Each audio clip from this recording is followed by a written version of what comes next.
ಶ್ರೀಗುರುಭ್ಯೋ ನಮಃ. ನಾರಾಯಣಂ ನಮಸ್ಕೃತ್ಯ ನರಂ ಚೈವ ನರೋತ್ತಮಂ ದೇವೀಂ ಸರಸ್ವತೀಂ ವ್ಯಾಸಂ ತತೋ ಜಯಮುದೀರಯೇತ್. ಶ್ರೀಗುರುಭ್ಯೋ ನಮಃ. ವಿಶ್ವಂ ಪರಮಾತ್ಮನನ್ನು ನಾನಾ ವಿಧದ ಗುಣಗಳಿಂದ ಗುರುತಿಸ್ತಾರೆ. ಏನಿಲ್ಲ ಅವನಲ್ಲಿ, ಇಲ್ಲ ಅನ್ನುವಂತಹ ಪ್ರಶ್ನೆ ಇಲ್ಲ ಅಷ್ಟೇ, ಮತ್ತು ಎಲ್ಲವೂ ಇದೆ. ಅದಕ್ಕೋಸ್ಕರ ಎಲ್ಲವನ್ನೂ ಒಳಗೊಂಡವನಿಗೆ ವಿಶ್ವ ಅಂತ ಹೆಸರು. ಜಗತ್ತಿನಲ್ಲಿ ಇರುವಂಥದ್ದೆಲ್ಲವೂ ಕೂಡ ಅವನದ್ದೇ, ಅವನಿಲ್ಲದ ಜಾಗವಿಲ್ಲ. ಅದಕ್ಕೆ ಅವನು ವಿಶ್ವ. ಎಲ್ಲ ಗುಣಗಳನ್ನು ತನ್ನೊಳಗೆ ಸೇರಿಕೊಂಡವ. ಅವನನ್ನು ಬಿಟ್ಟು ಬೇರೆ ಯಾವುದು ಪ್ರಪಂಚದಲ್ಲಿ ಇಲ್ಲ ಅಂತ. ಅದನ್ನೇ ಕೃಷ್ಣ ಹೇಳಿದ್ದು ವಿಸ್ತಾರವಾಗಿ. ನಾನು ಇಲ್ಲದ್ದು ಇಲ್ಲಿ ಇನ್ನೇನಿದೆ ಅಂತ. ಆದ್ದರಿಂದ ಏಕಾಂಶೇನ ಸ್ಥಿತೋ ಜಗತ್ ಅಂತ. ಒಂದೊಂದು ಅಂಶದಲ್ಲಿ ಪ್ರತಿಯೊಂದರ ಒಳಗೂ ಸೇರಿಕೊಂಡವನು ವಿಶ್ವ ಅಂತ. ಆ ಶಬ್ದವೇ ಹಾಗೆ ಹೇಳ್ತದೆ. ವಿಶ್ವ ಅಂದರೆ ವಿಶಂತಿ ಅಂತ, ಸೇರಿಕೊಂಡು ಬಿಡ್ತದೆ. ಎಲ್ಲದರ ಒಳಗೂ ಅದು ಇದೆ ಅಂತ. ಜಗತ್ತಿನಲ್ಲಿ ಕಾಣುವಂತಹ ಅನೇಕ ಅದ್ಭುತಗಳಲ್ಲಿ ಅವನಿದ್ದಾನೆ. ಯದ್ಯದ್ ವಿಭೂತಿಮತ್ಸತ್ವಂ, ಯಾವುದನ್ನು ಕಂಡಾಗ ನಿಮಗೆ ಹಬ್ಬ, ಆಶ್ಚರ್ಯ, ಅದ್ಭುತ ಅಂತ ಅನ್ನಿಸ್ತದೋ ಅದಕ್ಕೆ ಕಾರಣ ಅಲ್ಲಿ ನಾನಿರುವಂಥದ್ದು ಅಂತ. ಊಟದಲ್ಲಿ ಒಂದು ಟೇಸ್ಟ್ ಅಂತ ಇದ್ದ ಹಾಗೆ, ರುಚಿ ಅಂತ ಬಂದ ಹಾಗೆ. ಎಷ್ಟೇ ಅಡುಗೆ ಮಾಡಿ ಒಳ್ಳೆಯ ಭಕ್ಷ್ಯಗಳನ್ನು ತಯಾರು ಮಾಡಿದ್ದರೂ ಕೂಡ ಅದಕ್ಕೆ ಆದಂತಹ ಒಂದು ಟೇಸ್ಟ್ ಬರಬೇಕಲ್ಲ. ಮ್ಯೂಸಿಕ್ ಕಾನ್ಸರ್ಟಲ್ಲಿ ಅದರದ್ದೇ ಆದಂತಹ ಒಂದು ಲಯ, ಒಂದು ರಿದಮ್ ಬಂದಾಗ ಜನಗಳಿಗೆ ಅದು ಇಷ್ಟ ಆಗ್ತದೆ. ಆ ಪೀಕ್ಗೆ ಹೋಗಬೇಕು ಅದು. ಅದೇ ರೀತಿಯಾಗಿ ದೇವರು ಎಲ್ಲಿ ತನ್ನ ಅಸ್ತಿತ್ವವನ್ನು ವಿಶೇಷವಾಗಿ ತಾನು ತೋರಿಸಿಕೊಳ್ತಾನೋ ಅವನಿಲ್ಲದ ಜಾಗ ಇಲ್ಲ. ರಾಮಾವತಾರ ಯಾವತ್ತಾಯಿತು? ಕೃಷ್ಣ ಯಾವಾಗ ಬಂದ?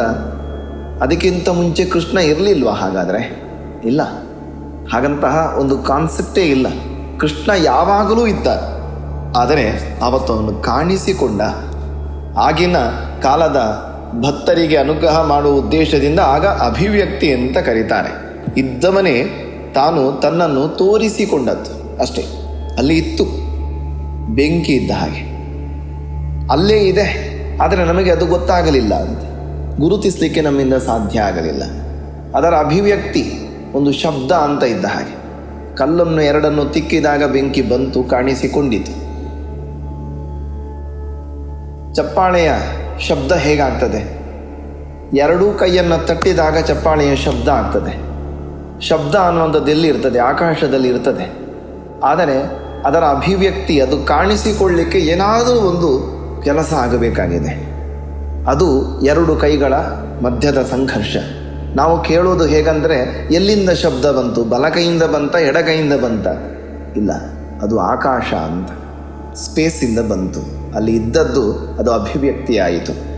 ಅದಕ್ಕೆ ವಿಷ್ಣು ಸಹಸ್ರನಾಮದ ಒಂದೊಂದು ಹೆಸರುಗಳು ಪರಮಾತ್ಮನನ್ನು ಹೇಳ್ತವೆ ಅನ್ನುವುದರ ಒಳಗೆ ಇನ್ನೊಂದು ಅಂತರಾರ್ಥ ಏನು ಗೊತ್ತಾ?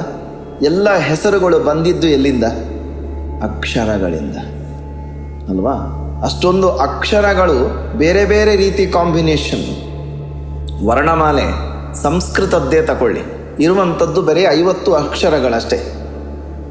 ಅದರಲ್ಲಿ ಇದು ಸ್ವರ, ವ್ಯಂಜನ ಇತ್ಯಾದಿ ಅನೇಕ ವಿಭಾಗಗಳನ್ನು ಮಾಡಿಕೊಂಡರೂ ನಮಗೆ ಕಾಣಿಸಿಕೊಳ್ಳುವಂತಹ ಅಷ್ಟು ಹೆಸರುಗಳಲ್ಲಿ ಇರುವ ವೈಶಿಷ್ಟ್ಯ, ಅದನ್ನು ಗುರುತಿಸುವ ಕ್ರಮ. ಜಗತ್ತಿನಲ್ಲಿ ಎಷ್ಟೆಷ್ಟೋ ಹೊಸ ವಿಚಾರಗಳು ಬರ್ತವೆ, ಏನೇನೋ ಮಾತುಕತೆಗಳು ನಡೀತವೆ, ಹೊಸ ಹೊಸ ಗ್ರಂಥಗಳ ಸೃಷ್ಟಿಯಾಗ್ತದೆ. ಎಲ್ಲದರ ಒಳಗೂ ಕೂಡ ಕಾಣುವಂತಹ ಒಂದು ವಿಶೇಷ ಲಕ್ಷಣ ಏನು ಗೊತ್ತಾ? ಎಲ್ಲದಕ್ಕೂ ಮೂಲ ಅಕ್ಷರಗಳು. ಆ ಅಕ್ಷರಗಳ ವಿಶಿಷ್ಟವಾದಂತಹ ಒಂದೊಂದು ಕಾಂಬಿನೇಷನ್ನು ಹೊಸ ಹೊಸ ಹೆಸರುಗಳನ್ನು ಕ್ರಿಯೇಟ್ ಮಾಡ್ತಾ ಹೋಗ್ತದೆ, ಹೊಸ ಹೊಸ ಒಂದು ವರ್ಣನೆಯನ್ನು ಮಾಡ್ತಾ ಹೋಗ್ತದೆ. ಎಲ್ಲದಕ್ಕೂ ಮೂಲ ಆ ಮಾತೃಕೆಗಳು ಅಂತ ಕರೀತಾರೆ, ಅಂದರೆ ಅಕ್ಷರಗಳು ಅಂತ. ಆದ್ದರಿಂದ ಅಕ್ಷರಗಳ ರೂಪದಲ್ಲಿ ಎಲ್ಲದರ ಹೊರಗೆ ತುಂಬಿಕೊಂಡವನು ಅವನೇ ಅಲ್ವಾ. ಅದನ್ನೇ ಉಪನಿಷತ್ತು ಹೇಳ್ತದೆ, ಪೂರ್ವರೂಪ ಉತ್ತರ ರೂಪ ಸಂಧಿ ಸಂಧಾನ ಅಂತ ಹೇಳಿ. ಅದು ಅತ್ಯಂತ ಆಶ್ಚರ್ಯ ಅದ್ಭುತವಾದಂತಹ ವಿಚಾರ. ಅದು ಒಂದೊಂದು ಅಕ್ಷರಗಳಿಂದಲೂ ಕೂಡ ಪರಮಾತ್ಮನನ್ನು ಅವನ ಗುಣಗಳನ್ನು ಗುರುತಿಸಲಿಕ್ಕೆ ಬರ್ತದೆ. ಹಾಗೆಯೇ ಅಕ್ಷರಗಳ ಒಳಗೂ ಸೇರಿಕೊಂಡು ತಾನು ತನ್ನ ಅತ್ಯಂತ ಅದ್ಭುತವಾದಂತಹ ಮಹಿಮೆಯನ್ನು ನಮ್ಮ ಗಮನಕ್ಕೆ, ನಮ್ಮ ಚಿತ್ತಕ್ಕೆ, ನಮ್ಮ ಒಳಗಿನ ಅಂತಃಕರಣಕ್ಕೆ, ಬುದ್ಧಿಗೆ ಬರುವ ಹಾಗೆ ಮಾಡಿ ನಮ್ಮ ಅಹಂಕಾರವನ್ನು ಕಳೆಯುತ್ತಾನೆ. ಒಳಗೆ ಹೋದಾಗ ಒಳಗಿರುವಂತಹ ಕೊಳೆ ಹೊರಗೆ ಹೋಗಬೇಕಲ್ವ. ಒಂದು ಎಂಟಿ ಕಪ್ ಇದ್ದ ಹಾಗೆ.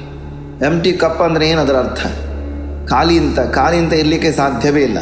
ಅದರಲ್ಲಿ ಏನಿದೆ ಗೊತ್ತಾ? ಸ್ಪೇಸ್ ಇದೆ. ಮತ್ತು ಇನ್ನೊಂದು ಏನಿದೆ ಗೊತ್ತಾ? ಗಾಳಿ ಇದೆ. ನೀರು ತುಂಬಿದಾಗ ಅದು ಎರಡು ಅದಕ್ಕೆ ಜಾಗ ಮಾಡಿಕೊಟ್ಟಿತು. ಪರಮಾತ್ಮ ನಮ್ಮ ಒಳಗೆ ವಿಶತಿ ಒಳಗೆ ಪ್ರವೇಶ ಮಾಡ್ತಾನೆ, ವಿಶ್ವಂ ಅಂತ ಆದಾಗ ದೇವರ ಬಗೆಗಿನ ಅರಿವು ನಮ್ಮ ಮನಸ್ಸಿನ ಒಳಗೆ, ಹೃದಯದ ಒಳಗೆ ತಟ್ಟಿದಾಗ ಆಗೇನಾಗ್ತದೆ? ಒಳಗಿದ್ದಂತಹ ಆ ಅಜ್ಞಾನ ಅನ್ನುವಂಥದ್ದು ಅಷ್ಟರ ತನಕ ಅದು ಆಕ್ಯುಪೈ ಮಾಡಿಟ್ಟಿರ್ತದೆ, ಅದು ಹೊರಟು ಹೋಯಿತು. ಕತ್ತಲೆ ಇದ್ದಾಗ, ಕತ್ತಲೆ ತುಂಬಿತ್ತು ಕೋಣೆ ಒಳಗೆ, ಬೆಳಕು ಬಂದಾಗ ಕತ್ತಲೆಯನ್ನು ಸಂಪೂರ್ಣವಾಗಿ ಆಚೆ ತಳ್ಳಿತು. ಹಾಗೆಯೇ ದೇವರ ಒಂದು ಸ್ಮರಣೆ ನಮ್ಮ ಮನಸ್ಸಿನೊಳಗೆ ಮೂಡಿದಾಗ ನಮ್ಮ ಒಳಗೆ ಇದ್ದಂತಹ ಆ ನೆಗೆಟಿವ್ ಏನದು ಅದೆಲ್ಲವೂ ಕೂಡ ಹೊರಟು ಹೋಗ್ತದೆ. ಅದು ಭಯ ಇರಬಹುದು, ಆತಂಕ ಇರಬಹುದು, ಚಿಂತೆ ಇರಬಹುದು, ದುಃಖ ಇರಬಹುದು, ಬೇಸರ ಇರಬಹುದು, ಅಹಂಕಾರ ಇರಬಹುದು, ದುರಭಿಮಾನ ಇರಬಹುದು, ಸಿಟ್ಟೇ ಇರಬಹುದು. ಅದಕ್ಕೆ ಉತ್ತರ, ಪರಿಹಾರ ಅದು ವಿಶ್ವಂತ ಅವನನ್ನು ಕರೆದಾಗ. ಅವನನ್ನು ಮೊದಲಿಗೆ ಯಾಕೆ ವಿಶ್ವಂತ ಹೇಳಿ ಮೊದಲ ಹೆಸರಾಗಿ ಗುರುತಿಸಿದ್ದಾರೆ? ಅದಕ್ಕೆ. ಯಾಕಂದರೆ ಅವನು ಎಲ್ಲ ಕಡೆ ಇರುವವನು, ಎಲ್ಲವೂ ಅವನೇ ಅಂತ, ಅವನ ನಿಯಂತ್ರಣದಲ್ಲಿಯೇ ಅಂತ ನಾವು ಅರ್ಥ ಮಾಡಿಕೊಂಡಾಗ ನಮಗೆ ಮೊದಲಿಗೆ ಬೇಕಾಗದ್ದು ಅದೇ. ನಾವು ನಮ್ಮ ಹಿರಿಯರನ್ನು ಕಂಡಾಗ, ದೇವರನ್ನು ಕಂಡಾಗ, ಗುರುಗಳನ್ನು ಕಂಡಾಗ ಮೊದಲು ಏನು ಮಾಡಬೇಕು ಅಂತ ಹಿರಿಯರು ನಮ್ಮ ದೊಡ್ಡವರು ಹೇಳಿಕೊಟ್ಟಿದ್ದೇನು? ನಮಸ್ಕಾರ ಮಾಡಿ ಅಂತ. ಮೊದಲು ನಮಸ್ಕಾರ ಮಾಡಬೇಕು, ಅಡ್ಡ ಬೀಳಬೇಕು. ಯಾಕೆ? ನಾವು ನಮ್ಮ ಅಹಂಕಾರವನ್ನು ಕಳೆದುಕೊಳ್ಳಿಕ್ಕೆ, ದೇವರಿಗೆ ನಾವು ಶರಣಾಗತರಾಗಲಿಕ್ಕೆ. ಅದೇ ರೀತಿಯಾಗಿ ವಿಶ್ವಂತ ಹೇಳಿದಾಗ ಎಲ್ಲವನು ತುಂಬಿದವನು, ಎಲ್ಲ ಕಡೆ ಹಬ್ಬಿಕೊಂಡವನು, ಎಲ್ಲದರ ಒಳಗೂ ಇರುವವನು, ಎಲ್ಲದರ ಒಳಗೂ ಪ್ರವೇಶಿಸಿದವನು. ಆದ್ದರಿಂದ ನಾನು ಅನ್ನುವಂತಹ ನನ್ನ ಅಸ್ತಿತ್ವಕ್ಕೆ ಏನಿದೆ ಅರ್ಥ? ನನ್ನೊಳಗೂ ನಿಂತಹ ನನ್ನ ಬಿಂಬ ಅವನಲ್ವ. ಆದ್ದರಿಂದ ನನಗೆ ಇಲ್ಲಿ ಸ್ವಾತಂತ್ರ್ಯವಿಲ್ಲ. ನನ್ನೊಳಗೂ ಇರುವವನು ಅವನು, ಎಲ್ಲರೊಳಗೂ ಇರುವವನು ಅವನು, ಎಲ್ಲದರೊಳಗೆ ತುಂಬಿದವನು ಅವನು, ವಿಶ್ವಂ ಅಂತ ಹೇಳಿ ಅವನಿಗೆ ನಾವು ಶರಣಾಗತರಾಗುವಂತಹ ಕ್ರಮ ಅದು. ಏನಿಲ್ಲ ಅವನಲ್ಲಿ, ಎಲ್ಲವೂ ಇದೆ. ಜಗತ್ತಿನಲ್ಲಿ ಯಾವುದು ಒಳ್ಳೆಯದು ಅಂತ ನೀವು ಗುರುತಿಸ್ತೀರೋ ಅದೆಲ್ಲವೂ ಕೂಡ ಅವನದ್ದೇ. ಅದರ ultimate source one and only ಅವನೇ. ಎಲ್ಲಿಂದ ಬಂತೋ ಮತ್ತೆ ಅದು ಅಲ್ಲಿಗೆ ಹೋಗಬೇಕು. ಮಣ್ಣಿನಿಂದ ಮಡಿಕೆ ಮಾಡಬಹುದು, ಗೋಡೆ ಕಟ್ಟಬಹುದು, ಇಟ್ಟಿಗೆಗಳನ್ನು ಮಾಡಬಹುದು, ಅಥವಾ ಚಂದದ ಗೊಂಬೆಯನ್ನು ಮಾಡಬಹುದು, ವಿಗ್ರಹ ಮಾಡಬಹುದು. ಏನೇ ಮಾಡಿ ಮತ್ತೆ ಅದು ವಿನಾಶ ಆಯಿತು ಅಂತ ಹೇಳಿದಾಗ ಅದು ಮತ್ತೆ ಮಣ್ಣೇ ಆಗಿಬಿಡ್ತದೆ. ಆದ್ದರಿಂದ ಏನಿದ್ದರೂ, ಯಾರ ಸಂಪತ್ತು, ಯಾರ ಐಶ್ವರ್ಯ ಏನಿದ್ದರೂ ಕೂಡ ಒಬ್ಬನ ಕೈಯಲ್ಲಿ ಅಷ್ಟು ಸಮಯ ಇರ್ತದೆ, ಮತ್ತೆ ಅದು ಹೋಗಿ ಸೇರಬೇಕಾದದ್ದು ಅಲ್ಲಿಗೆ. ಯಾಕಂದರೆ ಸೃಷ್ಟಿಯ ಆದಿಕಾಲದಲ್ಲಿ ಇದ್ದವನು, ಎಚ್ಚರದಿಂದ ಇದ್ದವನು ಅವನೊಬ್ಬನೇ. ಪ್ರಳಯ ಕಾಲದಲ್ಲಿಯೂ ಎಚ್ಚರದಲ್ಲಿರುವವನು ಅವನೊಬ್ಬನೇ. ಉಳಿದ ಕಾಲ ಮಧ್ಯದಲ್ಲಿ ಏನೇನೋ ಬಂದು ಆಟ ಆಡಿ ಹೋಗುವ ಹಾಗೆ ನಾವೆಲ್ಲ ಬರ್ತೇವೆ. ನಮಗಿಂತ ಮುಂಚೆಯೂ ಎಷ್ಟೋ ಜನ ಬಂದಿದ್ದಾರೆ, ನಂತರವೂ ಬರಲಿಕ್ಕಿದ್ದಾರೆ. ಆದ್ದರಿಂದ ಎಲ್ಲ ಕಾಲದಲ್ಲಿಯೂ ಕೂಡ ಎಚ್ಚರದಲ್ಲಿರುವವನು ಅವನು ವಿಶ್ವ ಅಂತ. ನಮಗೆ ಒಂದು ಹೊತ್ತಿನಲ್ಲಿಯೂ ಹಗಲಿನಲ್ಲಿಯೂ ನಿದ್ದೆ ಮಾಡದ ಹಾಗೆಯೂ ಕೂಡ ಎಚ್ಚರದಲ್ಲಿರಲಿಕ್ಕೆ ಬರುವುದಿಲ್ಲ. ಎಲ್ಲಿಯೋ ಇರುತ್ತೇವೆ ನಾವು. ನಮ್ಮ ಅಜ್ಞಾನದ ಆವರಣ ಅಷ್ಟು ದಟ್ಟವಾಗಿದೆ, ಏನು ಅಂತ ನಮಗೆ ಗೊತ್ತಾಗೋದಿಲ್ಲ. ಈಗ ಅರ್ಥ ಆಗಿದ್ದು ಕೂಡ ಮತ್ತೆ ಮರೆತು ಹೋಗ್ತದೆ. ಹೀಗಿರಬೇಕಾದರೆ ಯಾವತ್ತೂ ನಮ್ಮನ್ನು ಎಚ್ಚರದಲ್ಲಿ ಇರಬೇಕಾಗಿ ನಾವು ಬೇಡಿಕೊಳ್ಳಬೇಕಾದರೆ ಅವನನ್ನೇ, ಯಾವಾಗಲೂ ಎಚ್ಚರದಲ್ಲಿರುವವನನ್ನೇ ಬೇಡಿಕೊಳ್ಳಬೇಕು. ನನಗೆ ಈಗ ನಿದ್ದೆ ಮಾಡಬೇಕು, ನಾಳೆ ಬೆಳಿಗ್ಗೆ ನನ್ನನ್ನು ಎಬ್ಬಿಸು ಅಂತ, ಅಥವಾ ಈಗ ನಾನು ಸ್ವಲ್ಪ ಹೊತ್ತು ಮಲಗಬೇಕು, ನನ್ನನ್ನು ಇಷ್ಟು ಹೊತ್ತಿಗೆ ಎಬ್ಬಿಸು ಅಂತ ನಾವು ಯಾರ ಹತ್ರ ಹೇಳ್ತೇವೆ?